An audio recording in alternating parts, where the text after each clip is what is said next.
नमस्कार, Hindi news bulletin में मैं अफरोज खान आपका स्वागत करता हूं। आइए डालते हैं सबसे पहले कैसा रहा खबरों का हाल, एक नजर सुर्खियों पर। इंडिका ने साइकिल सवार को कुचला, एक की मौत। बच गया चुनावी बिगुल, अब होगा राजकीय घमासान। पानी की किल्लत को लेकर हबीबनगर वासी आक्रामक।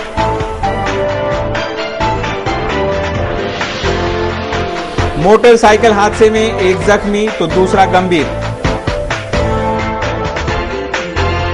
और ट्रक हादसे में 4 मजदूर जख्मी।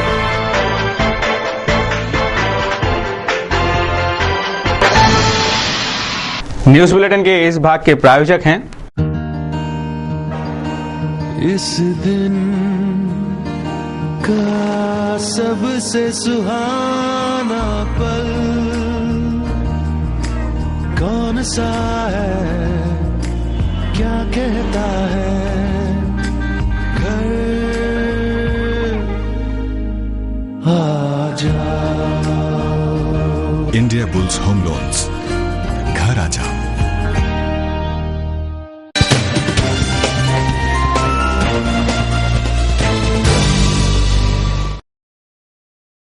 सिटी न्यूज में फिर से आपका स्वागत है। अब देखते हैं संपूर्ण समाचार विस्तार से।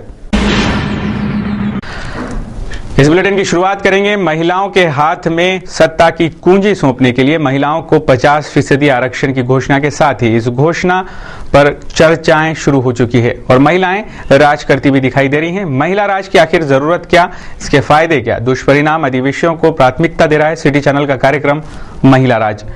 9 वर्ष का स्वागत कर 1 जनवरी से ये कार्यक्रम प्रस्तुत है सिटी चैनल पर हर रोज अपने नियोजित समय पर। महिला राज का प्रसारण सिटी चैनल पर जारी है, तो देखना ना भूलें महिला राज ये कार्यक्रम सिर्फ सिटी न्यूज चैनल पर।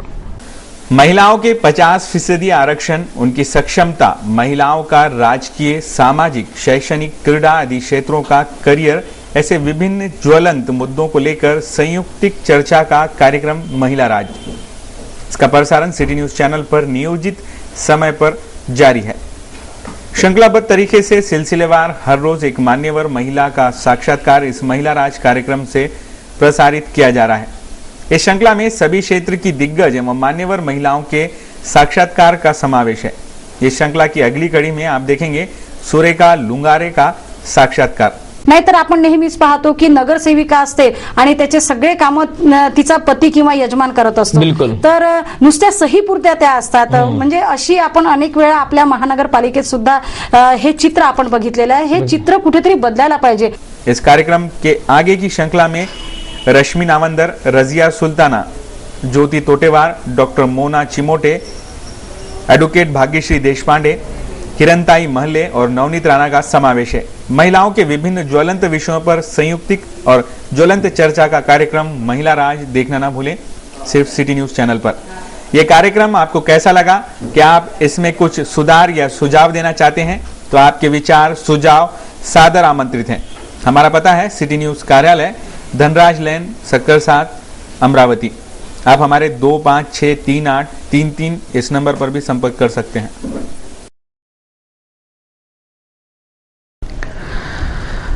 रुक करते हैं अगली खबर का। अगली खबर है हादसे की। वर्धा शहर से रेती ले जा रहा ट्रक पोहरा मार्ग पर वाघामाई मंदिर के पास ब्रेक फेल हो जाने के कारण पलटी हो गया। इस हादसे में रेती के ढेर पर बैठे वडरपुरा के 3 मजदूर गंभीर रूप से घायल हो गए, जिन्हें उपचार के लिए जिला सामान्य अस्पताल में भर्ती कराया गया है।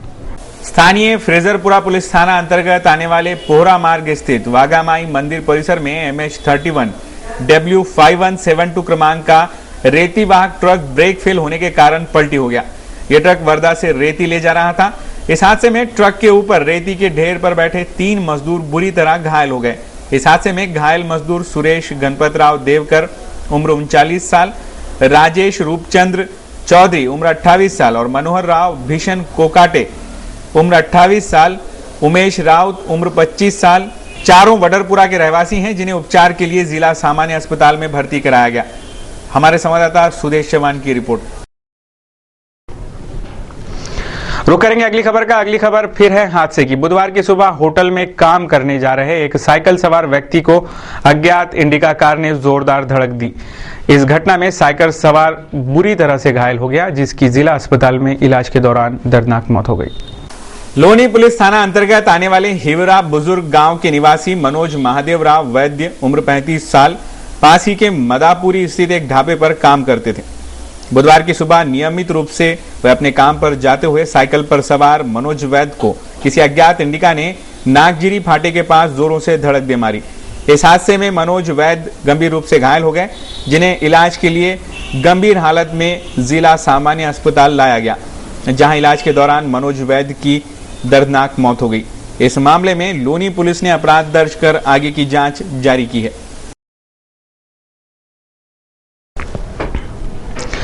बढ़ते हैं अगली खबर की ओर। अगली खबर फिर से हादसे की है। बुधवार की सुबह नियमित रूप से कॉलेज जा रहे रायसोनी कॉलेज के दो छात्र मोटरसाइकिल का संतुलन बिगड़ जाने के कारण एमआईडीसी कार्यालय स्थित पुलिया में जा गिरे। इस हादसे में दोनों छात्र गंभीर रूप से घायल हो गए, जिसमें से एक की हालत चिंताजनक बताई जा रही है।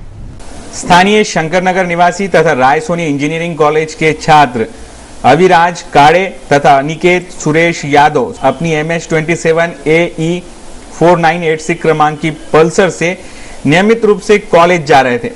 कॉलेज मार्ग पर एमआईडीसी कार्यालय के पास उनका मोटरसाइकिल का नियंत्रण बेकाबू होने से दोनों छात्र वाहन सहित एक पुलिया में जा गिरे।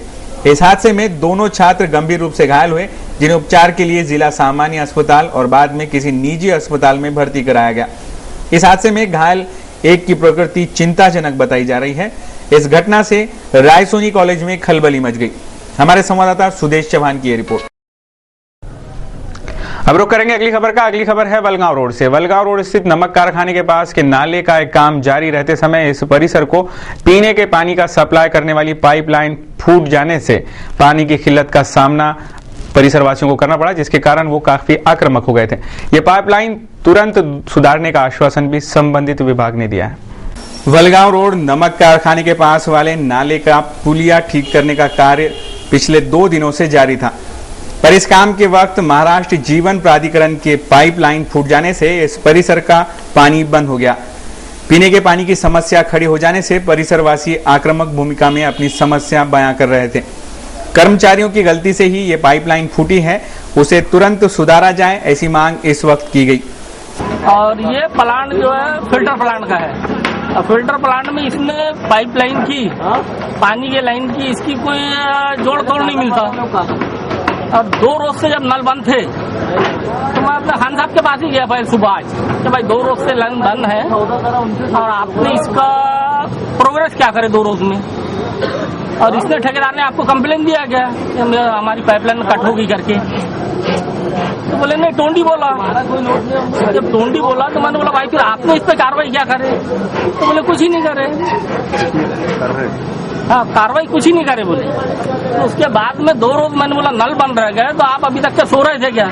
तो इतना होने के बाद में मेरे को यहाँ आके बोलते वो कि आपका नाम क्या है क्या नहीं है, ये तो हम कर देते बोले। इसके बाद में हम लाइन कटिंग की भी कार्रवाई चालू करेंगे।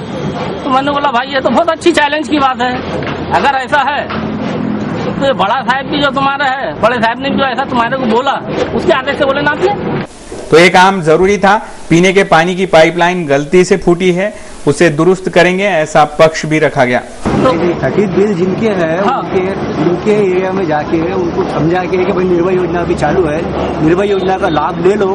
ब्याज माफी की योजना चालू है 100% ब्याज माफी की, उसका लाभ लेकर जो बिल भरना है वो भरते रहो। बिल भरने की स्कीम वो चालू करो। बिल अगर नहीं भरते होंगे तो फिर नल कनेक्शन कट कर डालेंगे। कट करने की मुहिम तो चलानी पड़ेगा ना, उसके सिवा कोई रास्ता ही नहीं दूसरा। ये पाइपलाइन फूट जाने से लाखों लीटर पीने का पानी तो खराब हो ही गया, पर नागरिकों को भी पीने के पानी की किल्लत का सामना करना पड़ा था, जिससे नागरिकों में खासा रोष व्याप्त हो गया था। रुक करेंगे अगली खबर का। चुनाव के दौरान शहर के चप्पे चप्पे पर पुलिस की पैनी नजर होगी और पूरी चुनावी प्रक्रिया होने तक पूरा पुलिस महकमा खास सावधानियां बरतेगा। ऐसी जानकारी पुलिस आयुक्त ने एक महत्वपूर्ण बैठक आयोजित कर दी। आचार संहिता लागू होते हुए चुनावी सरगर्मियों को गंभीरता से लेते हुए पुलिस कमिश्नर अमितेश कुमार ने पुलिस आयुक्तालय में सभी पार्टियों के पार्षदों की एक बैठक लेकर क्रिमिनल एक्टिविटीज पर कड़े निर्देश दिए। साथ ही बताया 800 से 1000 क्रिमिनलों की लिस्ट में 15 से 17 उम्मीदवार क्रिमिनलों का भी समावेश है।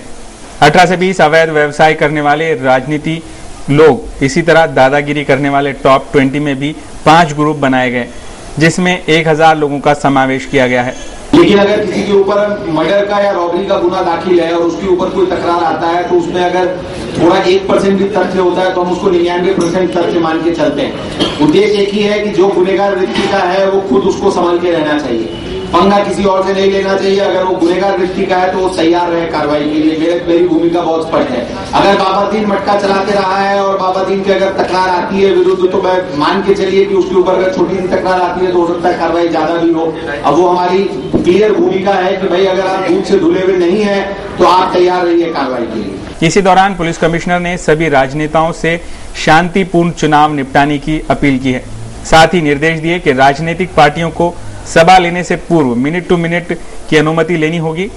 अनधिकृत तरीके से होर्डिंग लगाने वालों पर भी कार्रवाई की जाएगी। वहीं सरकारी वाहनों का गैर इस्तेमाल करने वालों को भी नहीं बख्शा जाएगा। अधिकृत फाइनेंस करने तथा गलत तरीके से चंदा वसूलने वालों पर भी कार्रवाई करने का इस वक्त का।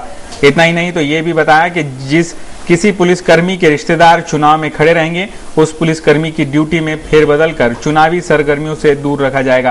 तो इलेक्शन के टाइम में मुझे मालूम है, लेकिन अगर रेड करने जा रहे हैं तो वहां उनके आंग पे आने का या उनके काम में अड़थला निर्माण करने का लोग प्रयत्न करते हैं। पुलिस विभाग कार्रवाई करने के लिए सुसज्ज है, सक्षम है, इसमें कोई हमें दिक्कत नहीं है। हम जनता की सरकार की विनती करते रहेंगे, अपेक्षा रखे रहेंगे, लेकिन नहीं मिलेगी तो भी हम नहीं मिलेगी तो हम कार्रवाई नहीं करेंगे, ऐसा नहीं है। कार्रवाई हम कर ही सकते हैं, लेकिन उसके बाद अगर पॉलिटिकल लोग, तमीज, श्रद्धा, सलीम, इस तरह के लोग आके पुलिस स्टेशन में अगर दबाव तंत्र का वापर करेंगे कि हम आप कार्रवाई नहीं कीजिए और ये कीजिए, तो भैया ये नहीं चलेगा। तो मेरी विनती बड़ी स्पष्ट है कि भाई जो चोर उचक्के और बदमाश घटिया लोगों के बारे में कोई पीछे से वकालत करने नहीं आए। ये आपके भी हित में है और हमारे भी हित में है। अगर आप ये सोचेंगे कि इस प्रकार के लोग आ जाएंगे और पुलिस विभाग कार्रवाई नहीं करेगी, तो ऐसा नहीं है। वो एक क्षण अगर नहीं भी करेगी तो एक दिन उनका 364 दिन हमारा, ये भूमिका हमारी है, स्पष्ट है। मैं ये बोलूंगा कि धंधे वाले हों, कार्रवाई तो पुलिस करेगी। इसमें ये इलेक्शंस है या नहीं है, या पॉलिटिकली एक्टिविटी बहुत ज्यादा हो गई है इसलिए हम थोड़ा घबरा के रहेंगे या रुक के रहेंगे, ऐसी तो भूमिका नहीं है भैया। गांजे की व्यवसाय कर रहा, पूरा दुनिया जानता गांजा का व्यवसाय कर रहा, फिर भी अगर लोग आएंगे, अच्छे लोग आएंगे उनकी समर्थन करने के लिए और ये करने के लिए कि गुना दाखिल मत करो, ये नहीं करो, तो ये कितना उचित है, ये आप खुद आत्म परीक्षण करें। इसमें मैं कोई टिप्पणी करूंगा ऐसा नहीं है, लेकिन मैं अपनी भूमिका बहुत स्पष्ट कर देता हूं कि हमारी कार्रवाई तो होगी। उस दिन अगर नहीं भी हो पाई, उस 1 घंटे नहीं भी हो पाई, तो आगे तो होगी और जोर की होगी और ज्यादा जोर की होगी, ये मैं डेफिनेटली बता सकता हूं। इसलिए जो एक टेंडेंसी है कि कुछ भी हुआ तो 100-50 ज्यादा इकट्ठा हो जाने के, ये थोड़ा सा आप लोग प्रतिष्ठित लोगों से एरिया के हैं, लोगों को बताएं कि आप अपना अपना काम कीजिए, अपने अपने घर पे रहिए। छोटी सी इंसिडेंट में 1000 लोग 2000 लोग इकट्ठे हो जाने की ये कोई उचित किसी के हित में नहीं है। क्रिमिनल एक्टिविटी का मैं बता दूं कि जो क्रिमिनल्स हैं उनके ऊपर तकरार आएगी तो हम कार्रवाई जोर का करेंगे। उनको उनके हित में है, ये पूरे इलेक्शन प्रक्रिया से बाहर है। अब ये उनकी दुर्भाग्य है कि उनके ऊपर गुना दाखिल है। वो जितना दूर रहेंगे वो उतना हित में है, जितने एक्टिव रहेंगे उतनी त्रास उनको होगी। स्पेशली जो एक्टिव क्रिमिनल्स है, एक एक आदमी का बाई नेम हमारे पास रिकॉर्ड है, कौन से कलम के अंतर्गत कार्रवाई करनी है, कब उनको एसीपी साहब बुलाने वाले, कब पीआई साहब बुलाने वाले, कब सीपी बुलाने वाले, कब डीसीपी बुलाने वाले, सब निर्धारित है। बुलाया जाएगा उनको आवश्यक समय पे, आवश्यक तरीके से उनको सूचना दी जाएगी, प्रेम पूर्वक दी जाएगी, जरूरत पड़ी तो कड़क शब्द में दी जाएगी, जरूरत पड़ी तो अंदर जाएंगे।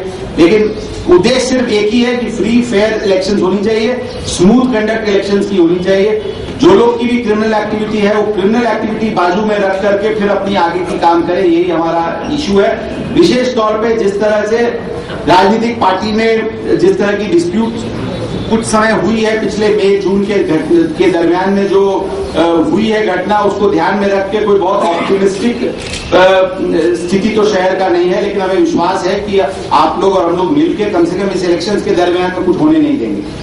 ये सारा कामकाज सीनियर अधिकारियों की निगरानी में किया जाएगा। इस दौरान गोपनीय पुलिस सर्किट वो विशेष कमांडो पथक तैनात किए जाएंगे। हमारे संवाददाता सुदेश चौहान की रिपोर्ट। फिलहाल यहाँ रुकेंगे एक छोटे से ब्रेक के लिए। सिटी न्यूज पर लगातार खबरों का सिलसिला जारी रहेगा।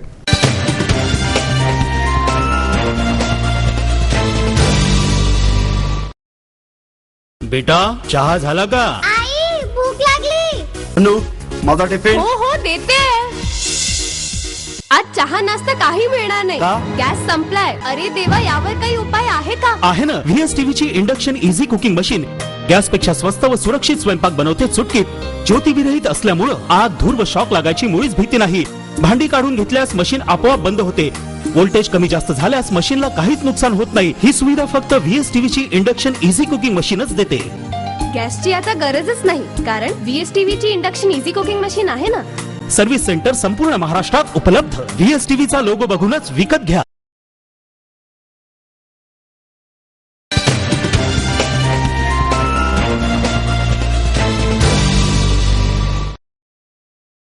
ब्रेक के बाद आपका फिर से स्वागत है। अब देखते हैं शहर का आईना एवं विस्तृत समाचार।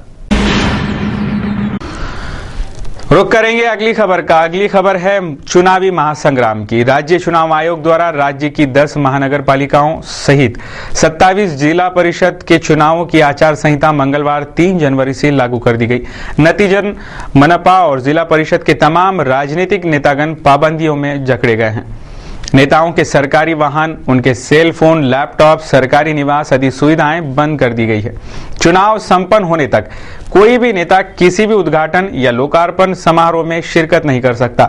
इन सब पर चुनावी आयोग की पैनी नजर रहेगी। अपेक्षा के अनुरूप राज्य चुनाव आयुक्त नीला सत्यनारायणन ने 3 जनवरी से राज्य के 27 जिला परिषदों सहित 10 महानगर पालिकाओं के चुनाव की आधिकारिक घोषणा कर चुनावी आचार संहिता लागू कर दी, जिसके तहत सर्वप्रथम जिला परिषद और उसके बाद मनपा चुनाव होंगे। 7 फरवरी को जिला परिषद के तो 16 फरवरी को मनपा के चुनाव होने जा रहे हैं। आचार संहिता लागू हो जाने से जिला परिषद, मनपा सहित सभी नेतागण पाबंदियों में जकड़े जा चुके हैं। मनपा, महापौर, उप महापौर, स्थायी समिति सभापति, विरोधी पक्ष नेता, विविध समितियों के सभापति, जिला परिषद अध्यक्ष, उपाध्यक्ष आदि को मुहैया कराए गए वाहन, मोबाइल, लैपटॉप आदि सुविधाएं बंद कर दी गई है। राज्य चुनाव आयोग ने यह भी साफ कर दिया है कि चुनाव वाले इलाकों में आकस्मिक सेवा के कार्य इससे प्रभावित नहीं होंगे, पर इन कार्यों में नेताओं की कोई भागीदारी नहीं होगी। ये चुनावी बिगुल बजते ही तमाम राजनीतिक हलचलें तेज हो चुकी हैं, तो पुलिस और प्रशासन भी अपनी जिम्मेदारियां निभाने में लग गया है।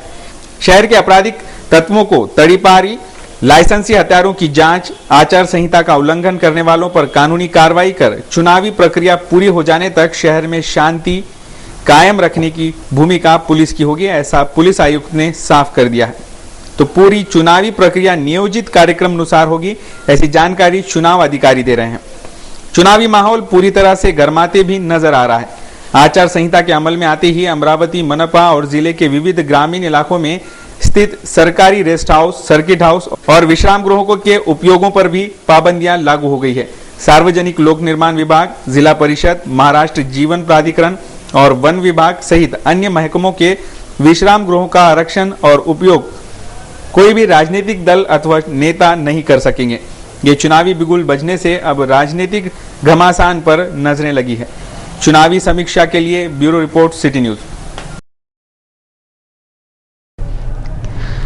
रुक करते हैं अगली खबर का। अमरावती शहर के विभिन्न समस्याओं का निराकरण करने रिपाई के शिष्टमंडल द्वारा जिलाधीश को एक ज्ञापन सौंपा गया। शहर की झोपड़पट्टियों को लीज पट्टी वितरण, व्यक्तिगत शौचालयों का बांधकाम, ऐसे कई समस्याओं का इसमें समावेश है। जिल्हाधिकारी अमरावती श्री राहुल महिवाल साहेब यांना रिपब्लिकन पार्टी ऑफ इंडियाच्या वतीनं डॉक्टर राजेंद्र गवई यांच्या सूचनेनुसार आज अमरावती महानगरातील अनेक प्रश्नासंबंधी पक्षाच्या वतीनं निवेदन देण्यात आलं आहे। त्यामध्ये प्रामुख्यानं अमरावती शहरातील 110 ज्या झोपडपट्टी आहेत त्या स्लम आहेत, घोषित झालेल्या आहेत, परंतु त्यामध्ये जे नागरी सुविधा मिळणं आवश्यक आहे त्या अद्यापपर्यंत मिळालेल्या नाहीत। तेव्हा तसेच त्यांना लीज पट्टे मिळणं अत्यंत गरजेचं आहे। ते पैसे भरण्यास तयार आहेत, त्यांच्या वाट्याला येणारा महसूल भरण्यास तयार आहेत। असं असताना 110 स्लममधील नियमित त्याचे लीजचे पट्टे अद्यापर्यंत शासनाकडून देण्यात आलेले नाही, ती तातडीनं देण्यात यावी ही आमची सर्वात पहिली मागणी होती। आणि शहरातील अन्य भागामध्ये जे बीपीएलचे सर्वेमधून जे झोपडपट्टीतील भाग, नागरी वस्त्या वगळलेल्या आहेत त्याचा समावेश करून पुनर्सर्वे करून त्यांना जे बीपीएलमध्ये जे लोक खऱ्या अर्थानं बीपीएल धारक आहेत परंतु त्या यादीमध्ये नाही, त्यांच्या सर्वेक्षणामध्ये यादीमध्ये नाही, त्यांचा त्याच्यामध्ये पुनर्सर्वे करून समावेश करावा अशा पद्धतीची मागणी आमची आहे। ग्रामीण भागाच्या धर्तीवर RR पाटीलांनी जी हागणदारी मुक्त योजना या ग्रामीण भागात राबवली, त्याच पद्धतीनं घर तिथे संडास असला पाहिजे अशा पद्धतीची, म्हणजे सामूहिक ते संकुल जे आहे ते तुमचे सुविधा केंद्र सुलभ शौचालय जे आहे, ही कल्पना जरी चांगली असली परंतु ते कालातीत आहे, तिथं लोक पैसे भरू शकत नाही, तेव्हा त्यांना हक्काचा शौचालय त्यांच्या घरी जर बांधून देण्यासाठी जर शासनानं त्यांना अनुदान दिलं तर त्याचा योग्य प्रकारे उपयोग होईल आणि हा ही जी खऱ्या अर्थानं जी घोषणा आहे, योजना आहे हागणदारी मुक्तची, ते कारण आहे. सर्वच निवेदनातील सर्व मागण्या कलेक्टर साहेबांनी समजून घेतल्यात. आम्ही डॉक्टर आपलं भूषण बनसोड शहराध्यक्ष RPI यांनी या संपूर्ण मागण्याचं वाचन त्यांच्यासमोर केलं, तेव्हा अनेक मागण्यांचं निवेदन कलेक्टरना दिलं. त्यांनी या सर्व निवेदन स्वीकारून दुरुस्त म्हणजे सोडवण्याचं अभिवचन आम्ही आम्हा सर्व शिष्टमंडळाला दिलेलं आहे. रुक करेंगे अगली खबर का। अगली खबर है महाराष्ट्र प्रदेश संगठन सचिव और पूर्व विधायक अनिल गोंडाने ने सिटी चैनल को महायुति के बारे में विशेष जानकारी देते हुए बताया कि ये महायुति कैसे कार्य करेगी और इसके क्या परिणाम होंगे। अमरावती महानगरपालिका असेल व जिल्हा परिषद पंचायत समित्या असतील याची चर्चा समन्वयानं समविचारानं आणि दूरदृष्टी ठेवून 5 तारखेला तिन्ही पक्षाच्या प्रमुखांची जे कार्यकारिणी समन्वय समित्या गठीत केलेल्या आहेत 7-7 लोकांच्या, हे तिन्ही पक्षाचे ही जी समिती आहे ही जागा वाटपा संबंधात चर्चा करेल आणि समन्वयानं महापालिका असेल, जिल्हा परिषद पंचायत समित्या असतील यामध्ये निश्चितच जागा वाटपा होतील.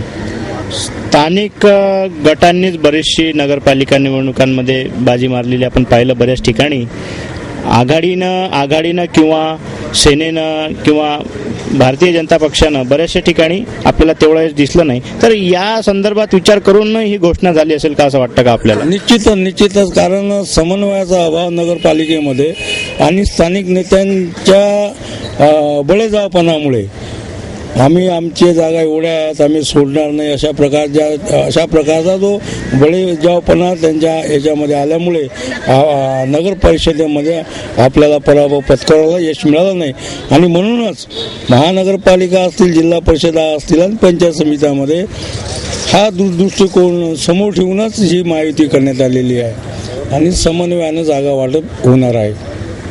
आणि यामध्ये महायुतीचा जर विजय झाला तर जागा वाटपासंदर्भात यात वाद होणार नाहीत कशावरून?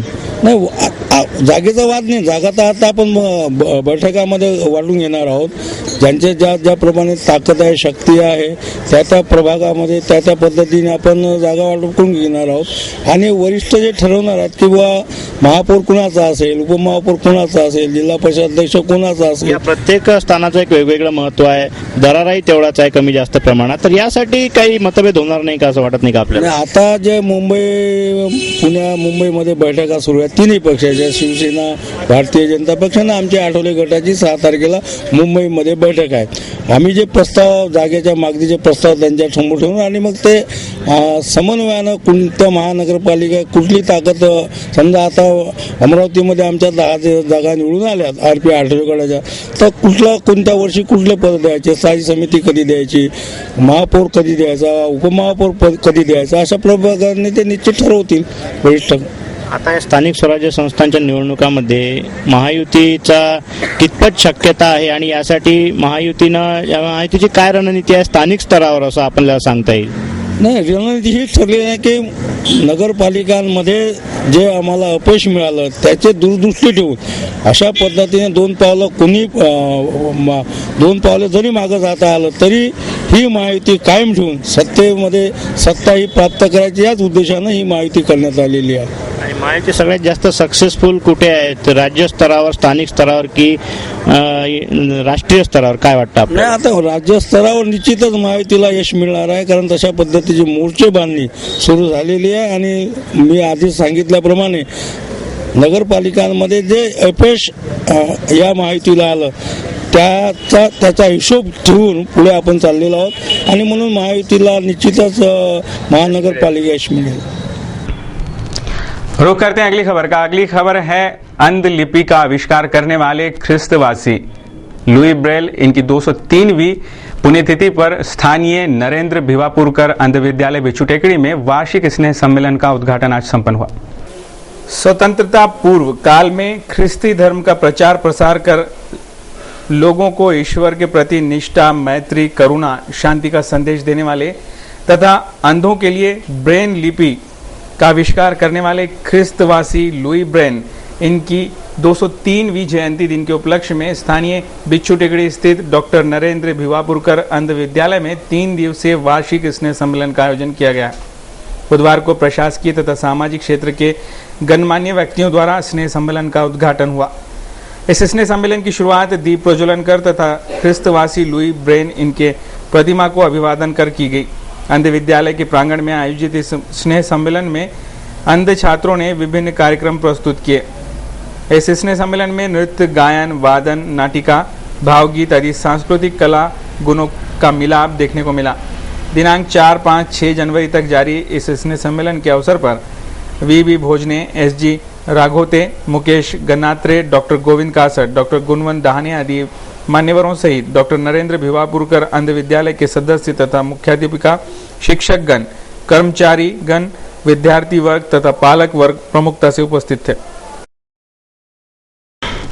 रुक करते हैं अगली खबर का। अगली खबर है स्थानीय पैराडाइज कॉलोनी स्थित नीदा हाई स्कूल में वार्षिक स्नेह सम्मेलन हाल ही में संपन्न हुआ। 5 दिन चले इस कार्यक्रम में विविध कार्यक्रम आयोजित किए गए थे। बख्शीश वितरण से मान्यवरों के हाथों बख्शीश वितरित कर इस कार्यक्रम का समापन किया गया।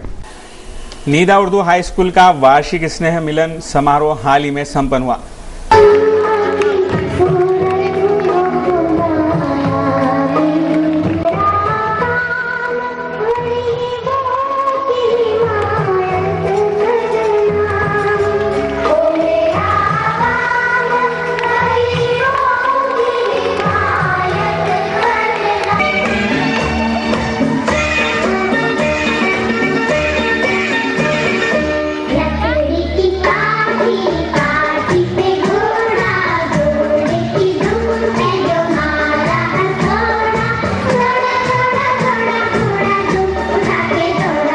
विगत 5 दिनों से जारी इस वार्षिक सोशल गैदरिंग में पालक दिन, मेहंदी स्पर्धा, खेल स्पर्धा, वाद विवाद स्पर्धा ऐसे अनेक कार्यक्रम पूरे जोश एवं उत्साह में संपन्न हुए।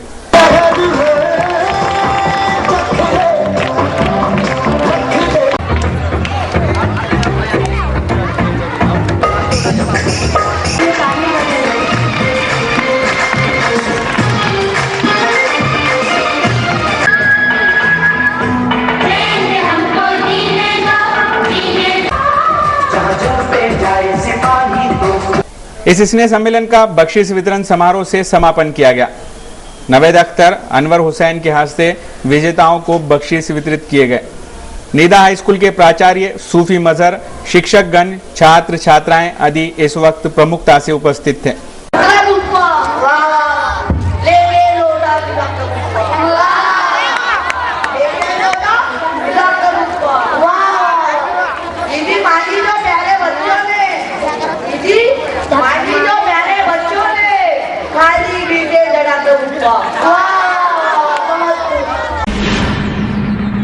हम नजर डालेंगे महानगर की कुछ और अहम बड़ी खबरों पर। खोलापुरी गेट पुलिस थाना अंतर्गत आने वाले महाजनपुरा परिसर में कुछ दिनों से सागर व्यवहारे, अक्षय गवई, रमेश, उमेश आठोले आदि युवकों ने उत्पात मचा रखा है। कभी किसी के यहाँ के नल तोड़ देते तो कभी महिलाओं की भी पिटाई कर देते, चाकू मारने की तो कभी चाल में पेट्रोल डालकर आग लगाने की धमकी देते। इस विषय पर परिसर वालों ने खोलापुरी गेट पुलिस थाने में भी रिपोर्ट दर्ज कराई, लेकिन फिर भी किसी प्रकार की कार्रवाई न होने से बदमाश युवकों के हौसले और बुलंद होने लगे। परेशान परिसर की युवतियों, महिलाओं ने पुलिस कमिश्नर से न्याय की गुहार लगाई। आमच्या मुली शिक्षणाला जातात। उत्तेजित होऊ नका। मारला ज्यांना कोणाला खूप मारला? खूप नाही, असे सोडायला गेले तर नाका मारले त्यांनी। हे तुम्ही फिर्यादमध्ये दिले का? हो, दिले होते। बाई वगैरेला मारले ते दिले होते का फिर्याद? दिले होते। आणि हे 4 मुले होते? 4 मुले होते। आणि पोलिसांनी काय कारवाई केली? काहीच केली नाही, आले सुद्धा नाही। आले सुद्धा हे सुद्धा नाही झाले? नाही, काहीच केलं नाही। त्यांनी म्हटलं का या मुलांची वय कमी पडते, अवजर काढलेली तर आम्ही घासले टाकून पुरा पेटून टाकून 2 गल्ला सांगत भरपूर टाकून पेट्रोल टाकून। कोण हे 4 म्हटलं? हे 4 मुलं जिस पर पुलिस कमिश्नर ने बदमाशों को तुरंत गिरफ्तार करने के आदेश दिए। हमारे संवाददाता सुदेश चौहान की रिपोर्ट। पूर्व राज्य मंत्री डॉक्टर सुनील देशमुख द्वारा स्थापित जन विकास कांग्रेस पार्टी की चुनावी रणनीतियों पर एक महत्वपूर्ण बैठक मंगलवार को संपन्न हुई। डॉक्टर सुनील देशमुख, पार्टी अध्यक्ष शंकरराव हिंगासपुरे के नेतृत्व में हुए इस बैठक में असंख्य महिला, पुरुष, संभव उम्मीदवार, समर्थक उपस्थित थे। इस बैठक में कांग्रेस के 60 से ज्यादा कार्यकर्ताओं ने जन विकास कांग्रेस में जाहिर प्रवेश कर लिया। क्रांति ज्योति सावित्रीबाई फुले के नमन कर शुरू हुए बैठक में विभिन्न विषयों पर संयुक्त चर्चा की गई। निवडणुकीची अधिकृत घोषणा झालेली आहे। आपल्या सर्वांना माहित आहे की जनविकास काँग्रेसची स्थापना आम्ही केलेली आहे आणि जनविकास काँग्रेसच्या बॅनरखाली आमचे सन्माननीय अध्यक्ष शंकरराव हिंगासपुरे यांच्या नेतृत्वाखाली आम्ही ही निवडणूक पूर्ण ताकदीनिशी लढवणार आहोत। जनतेने गेल्या 2-2.5 वर्षाच्या कार्यकालामध्ये जनतेचा तो फार मोठ्या प्रमाणावर भ्रमनिरास झालेला आहे आणि काँग्रेस आणि राष्ट्रवादी काँग्रेस यांच्या ताब्यात असलेली महानगरपालिका ही अत्यंत बेजबाबदार कारभारामुळे अमरावती शहर बकाल होण्याच्या परिस्थितीमध्ये आहे। अशा या परिस्थितीमध्ये अमरावती शहरातील लोकांना एक सक्षम आणि पर्यायी नेतृत्व द्यावं, पर्यायी प्लॅटफॉर्म द्यावा, या अनुषंगाने आम्ही या जनविकास काँग्रेसची स्थापना केली आहे आणि आम्हाला पूर्ण विश्वास आहे की जनविकास काँग्रेस प्रचंड बहुमताने जनविकास काँग्रेसचे उमेदवार निवडून येतील। अमरावती जवळपास अमरावती शहराचा 50 वर्षापासून राजकारणामध्ये काम करतो आहे। सामाजिक बांधिलकी म्हणून काँग्रेसमध्ये अनेक पदावर मी काम केलेलं आहे, परंतु याच्यामध्ये 50 वर्षाच्या काळात जेवढे आमदार अमरावतीला लाभले या सर्व काळामध्ये डॉक्टर सुनील देशमुख जेव्हा 1999 पासून इथं अमरावतीला आले त्यावेळेस बीजेपी सेनेची सगळी राजवट संपुष्टात आणून या अमरावतीच्या विकासाला अशी नवी दिशा दिली की अमरावतीचा कायापालट झाला आणि आज झालेला कायापालट झालेला विकास तो आता सध्या नेस्तनाभूत होण्याच्या मार्गावर आहे। जो कोणी म्हणतो की सर्व शहरात जिकडे तिकडे झाडं वाळून राहिले आहे, कुंड्या फुटून राहिल्या आहे, ढोरं चरून राहिलेले आहे आणि महानगरपालिका भीकमागू आंदोलन सुरू केलं आहे, पगाराचे पैसे नाही, अशी आर्थिक परिस्थिती पेचात सापडलेली आहे। मी 2 टर्म नगर परिषद आणि महानगरपालिकेमध्ये नगरसेवक पण होतो, पण ही जी परिस्थिती महानगरपालिकेची डबलेस आलेली आहे हे माझ्या आयुष्यात मी कधी बघितली नाही। म्हणून ही परिस्थिती जर परत दुरुस्त करायची असेल तर सुनील देशमुख सारखा खमक्या विकास करता पुरुष यांचं नेतृत्व अमरावती शहराला गरज आहे आणि ही काळाची गरज आहे। म्हणून सुनील देशमुख यांचा जो जनविकास काँग्रेस पार्टीचा अध्यक्ष म्हणून मी या माझ्या पक्षाला बहुमत मिळेल आणि जनविकास काँग्रेसचाच अमरावती नगरीमध्ये महापौर होईल अशी अपेक्षा व्यक्त करतो। देश के जाने माने कार्टूनिस्ट श्री श्याम जगोता, इन्होंने आज सिटी न्यूज के कार्टून कोना के लिए आज का ये कार्टून भेजा है।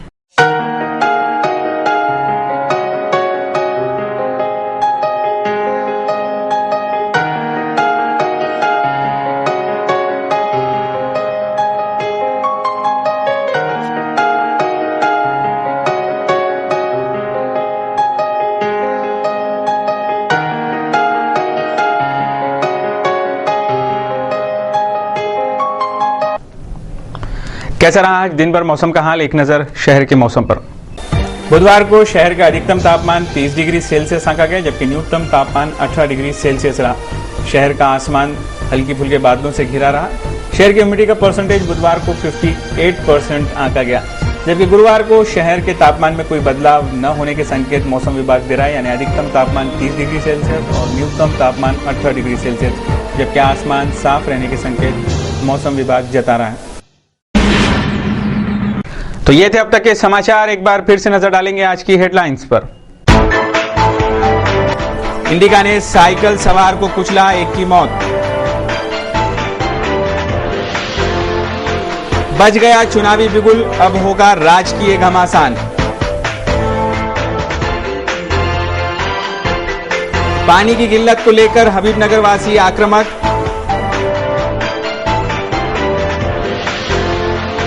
मोटरसाइकिल हादसे में एक जख्मी तो दूसरा गंभीर,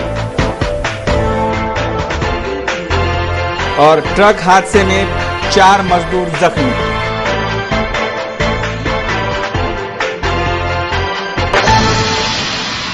सिटी न्यूज के बारे में आप अपने सुझाव एवं विचार हमें भेज सकते हैं हमारे इस पते पर। हमारा पता है सिटी न्यूज कार्यालय, धनराज लाइन, सक्कर 7, अमरावती।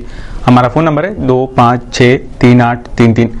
इस समाचार के माध्यम से हम आपको देते रहेंगे शहर की तरोताजा खबरें। तो सिर्फ देखते रहिए सिटी न्यूज चैनल, हर घंटे होती रहेंगी नए नए खबरों के साथ फिर मुलाकात। देश और दुनिया की खबरों को देखने के लिए, हमसे जुड़ने के लिए आप लॉग ऑन कर सकते हैं www.citynews.net.in पर। सिटी न्यूज के साथ आप ट्विटर और फेसबुक पर भी जुड़ सकते हैं। लेते हैं आपसे इजाजत। इन समाचारों में बस इतना ही। बहुत बहुत धन्यवाद।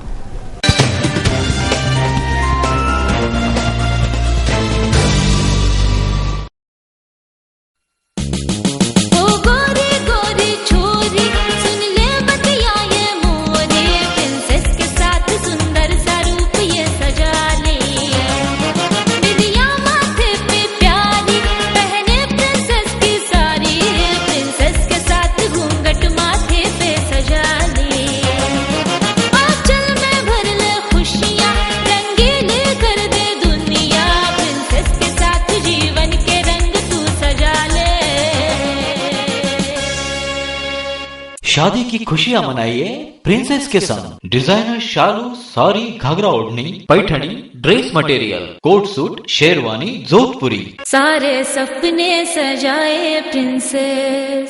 प्रिंसेस जयस्तंभ, अमरावती।